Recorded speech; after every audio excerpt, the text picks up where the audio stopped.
लोकशाहीला काळिंब फासण्याचं काम आहे. तुमच्यात धमक होती ना, तुमच्यात नेतृत्वावर तुमचा विश्वास होता ना, मग तुम्ही या अर्ज बाद करायसाठी षडयंत्र का रचलं? या माझा आरोप आहे या पालकमंत्र्यावरती. हा पाताळयंत्री पालकमंत्री आहे. काय या येणाऱ्या विधान परिषदेमध्ये हे भाजपचे सदस्यच ह्याच्या विरोधात आहेत. काल 1:30 वाजता हरकतीच्या सुनावण्या झाल्या. त्यानंतर अपेक्षित निकाल हा साधारण 3-4 वेळापर्यंत मिळेल अशी अपेक्षा होती, परंतु तो निकाल द्यायला जिल्हाधिकारी 7:30 वाजवले. त्यानंतर आमच्या वकिलांनी तिथं पत्र दिलं आणि त्याच्या नक्कल मागवण्याचा प्रयत्न केला. त्या नक्कल आम्हाला आज मिळतील. आज मिळाल्यानंतर आम्ही मेहरबान हायकोर्टामध्ये या संदर्भात याचिका दाखल करतोय, रीट दाखल करतोय की दोन्ही सह्याचं व्हेरिफिकेशन होणं गरजेचं आहे. म्हणजे माझ्या अर्जावरची सही झालेली आहे ती सही आणि त्याने ॲफिडेव्हिट दिलेली सही ही दोन्ही सह्या एकच असतात, परंतु जिल्हाधिकाऱ्यांवर प्रचंड दबाव होता की हो अर्ज बाद करण्यासाठी, त्यामुळे जिल्हाधिकाऱ्यांचा निर्णय दिलेला आहे.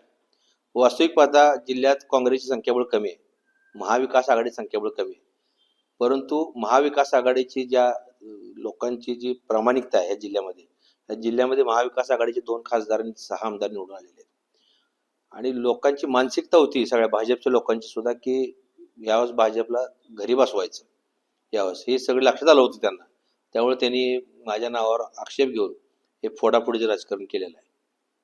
मी माननीय कोर्टामध्ये जाताना सर्व बाजूची डॉक्युमेंट्स घेऊन कोर्टामध्ये आज दाखल करतोय आणि या महाविकास आघाडीच्या पुढील रणनीतीनुसार आज काँग्रेसचे जिल्हाध्यक्ष, शहराध्यक्ष आदरणीय प्रणितताई शिंदे, सुशीलकुमार शिंदे साहेब, सुप्रियाताई तसेच उद्धव ठाकरे साहेब या सर्वांचे विचारविनिमय घेऊन पुढील उमेदवार हा ठरवला जाईल.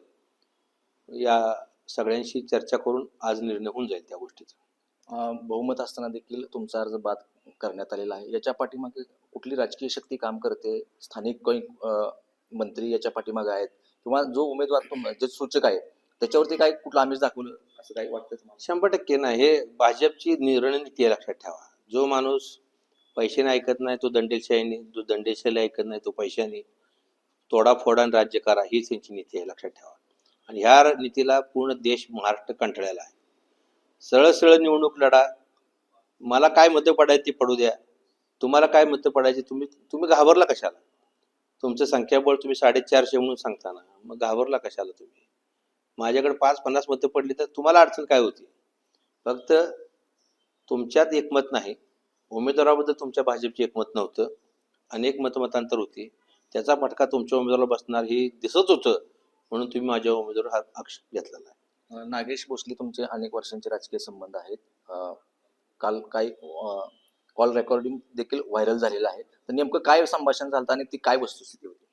नागेश भोसले यांचे माझे राजकीय नाही कौटुंबिक सुद्धा संबंध आहेत. माझे 25 वर्षापेक्षा जास्त कालावधीचे ते माझे मित्र आहेत, माझे सहकारी आहेत आणि त्यांच्या प्रत्येक सुखदुःखात ते माझे आणि मी त्यांचे आहे, लक्षात ठेवा. विश्वासाने काकाने मला फोन करून बोलून घेतलं आणि माझी सही घेतली नाही का तू अजून? त्यांनी सही केली. त्यांनी सही केल्यानंतर सोलापूरला गेलो, उमेदवारी अर्ज भरला. त्यानंतर त्यांना परत 3:30ला फोन केला, काका धन्यवाद आपल्या सहकार्यामुळे मी अर्ज भरू शकलो.